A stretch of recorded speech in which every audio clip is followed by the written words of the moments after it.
বলে গেছিলিস লাত্তি লাত্তি মারবে ফেলে সুন্দর সুন্দর। এ ফুটবল খেলে এরকম লাথি গুটো না খেলে খেলার আসল মজাটাই পাওয়া না। প্রতিশোধ নেই দেখ গুটো শালার মাস শালার। ওরে কাহা আমি আর বাথরুমে যাবো না কাহা, আর টয়লেট আমি যাবো না। কম দামে হাজির বিরিয়ানি কাটি যাইয়ে পেট যে খারাপ করি যে রে ভাই, খারাপ আর ঠিক হচ্ছে না। পানি অল্প একটু খাই নালি এবার মুখ চাপে নে। এ আমার বোতলে মুখ লাগা পানি খাচ্ছে কিটা রে? নাউজুবিল্লাহ।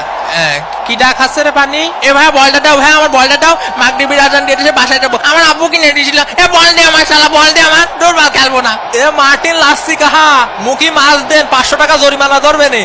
তো এ কথা তুমি আগে বলবে না। এ তো আজান দেশে বলে বল নিয়ে যেতে হবে না। এ ভাই আমার বলটা দিয়ে দাও ভাইয়া, বাসায় গেলে আব্বু রাগ করবে না ভাইয়া।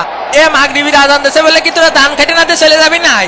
ওই মার্টিন ভাই এটা কি করতে চাচ্ছি ভাই, এটা কি করতে চাচ্ছি? ফুটবলের আবার ডান হয় নাকি? কি ক্রিকেট খেলা? উরি পাগলা সস্তা ব্র্যান্ডের খেলে যা হয়। ওয়ে ভাই ইয়োবা গুটি গুটি। যে বল আমার না সে বল আমি কারো হতে দেবো না। এ বল কোয়ানে মারলি জানি না, খুঁজে নিয়ে আগে যা। মাছ করলি যে গরমটা লাগে রে ভাই, বিপজ্জনক জায়গা থেকে বলে গিয়ে চলেছে শূন্য।